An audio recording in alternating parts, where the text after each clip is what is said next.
जय श्री कृष्णा भाइयों और बहनों। आज मैं इस वीडियो में आपको यह बताने वाली हूँ कि उत्पन्ना एकादशी वर्ष 2021 में कब आ रही है और इसके व्रत का क्या फल है और इसका क्या महत्व है, और उत्पन्ना एकादशी के दिन भगवान को क्या खास चीज़ अर्पण करना चाहिए और क्या खास करना चाहिए कि योनि से छुटकारा मिलता है। यह सब मैं आपको बता रही हूँ। वर्ष के 12 महीनों में कुल 24 एकादशियाँ होती है। इसके अतिरिक्त जिस वर्ष अधिक मास होता है तब 2 एकादशी और सम्मिलित हो जाती है। इस प्रकार कुल 26 एकादशियाँ होती है। इन एकादशियों के जैसे जैसे नाम कहे गए हैं उसी प्रकार इनके गुण भी अलग अलग हैं। जो प्राणी एकादशी का व्रत शास्त्रानुसार विधि पूर्वक किया करते हैं उन्हें उसी के अनुसार फल प्राप्त होता है। अब मैं आपको उत्पन्ना एकादशी के बारे में बता रही हूँ। मार्गशीर्ष के कृष्ण पक्ष में आने वाली एकादशी को उत्पन्ना एकादशी कहते हैं। इस दिन उपवास रखा जाता है। इसी दिन से एकादशी का व्रत आरंभ करना चाहिए, क्योंकि इस दिन एकादशी उत्पन्न हुई थी। उत्पन्ना एकादशी से ही 24 फलाहार की एकादशी का व्रत आरंभ कर सकते हैं। इस वर्ष 2021 में उत्पन्ना एकादशी का व्रत 30 नवंबर को रखा जाएगा। इस दिन विष्णु भगवान का विधि विधान से पूजा करना चाहिए। यह बात सभी को विदित है कि उत्पन्ना एकादशी माता एक देवी थी जिनका जन्म भगवान विष्णु की देह से हुआ था और उन्होंने विष्णु भगवान को एक दैत्य से बचाया था। मार्गशीर्ष की कृष्ण पक्ष को एकादशी प्रकट हुई थी, इसी कारण इसका नाम उत्पन्ना एकादशी पड़ा। 24/11 व्रत करने वालों को मंगसर मास के कृष्ण पक्ष में जो उत्पन्ना एकादशी आती है उस दिन से इस व्रत को चालू करना चाहिए, क्योंकि इस दिन एकादशी श्री विष्णु भगवान के अंग से उत्पन्न हुई थी और यह सबसे बड़ी एकादशी मानी जाती है। इस दिन श्री कृष्ण भगवान के नाम का जाप करना चाहिए। श्री कृष्णाय नमः, श्री कृष्णाय नमः। और बादाम और गुड़ का प्रसाद भगवान को चढ़ाना चाहिए। इस दिन व्रत करने वालों को कोयल और सभी प्रकार के पक्षियों की योनियों में जन्म लेने से छुटकारा मिलता है। भाइयों और बहनों, अब मैं आपको बता रही हूँ कि उत्पन्ना एकादशी का व्रत करने का क्या महत्व है और इसके व्रत करने से क्या फल प्राप्त होता है। उत्पन्ना एकादशी के व्रत का फल सभी तीर्थों के फल से श्रेष्ठ कहा गया है। इस व्रत के धारण करने वाले के शत्रुओं का नाश हो जाता है और सभी विघ्न दूर हो जाते हैं और उन्हें सभी तरह की सिद्धि की प्राप्ति होती है। अंत में मोक्ष को प्राप्त होकर विष्णु लोक को प्राप्त होते हैं। जो विष्णु भक्त हैं वे धन्य हैं। मार्गशीर्ष कृष्ण पक्ष की उत्पन्ना एकादशी का व्रत करने वाले मनुष्य को अश्वमेघ यज्ञ का फल मिलता है और वह इस कथा महात्म को श्रवण कर विष्णु लोक में वास करते हैं। इस तरह इस एकादशी का व्रत करने वाले अनेक वर्षों तक सुखों को प्राप्त होते हैं।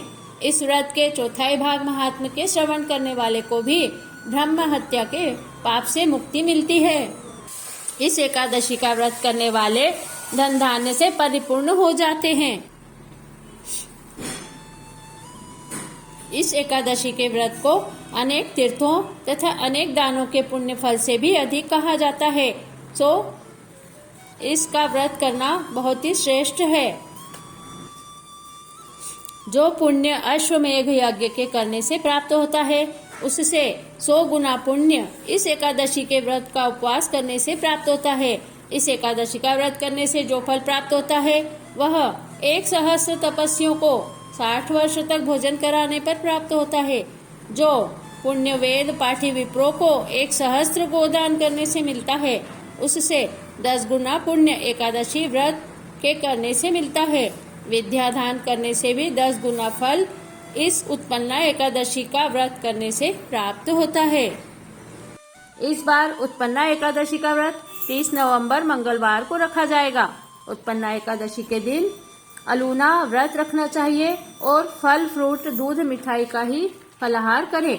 लेकिन जिन लोगों से अलूना व्रत नहीं करते बनता हो तो वो लोग फलाहार करने इस व्रत को करें। इस दिन कुट्टू का आटा खाना वर्जित बताया गया है।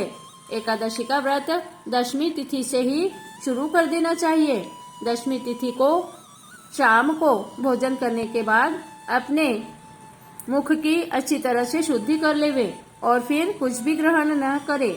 एकादशी के दिन के प्रातः ब्रह्म मुहूर्त में उठकर सबसे पहले नित्य कर्मों से निवृत्त होकर स्नान करके स्वच्छ वस्त्र धारण करके व्रत का संकल्प लेना चाहिए। फिर भगवान विष्णु की पूजा करें, उनका दुग्ध अभिषेक करें, चंदन लगावें, पीले वस्त्र पहनावें, पीले फूल, पीली खीर का नैवेद्य चढ़ाकर आरती करें और 11 की कथा अवश्य सुने।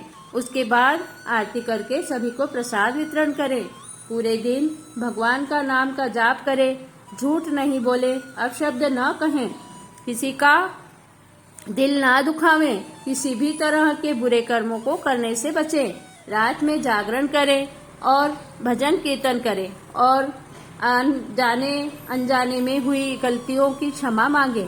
इस तरह द्वादशी के दिन किसी वेद पाठी को भोजन करावें। उचित दान दक्षिणा देकर अपने व्रत का पालना करना चाहिए। प्रिय भाइयों और बहनों, उत्पन्ना एकादशी का व्रत बहुत फलकारी है।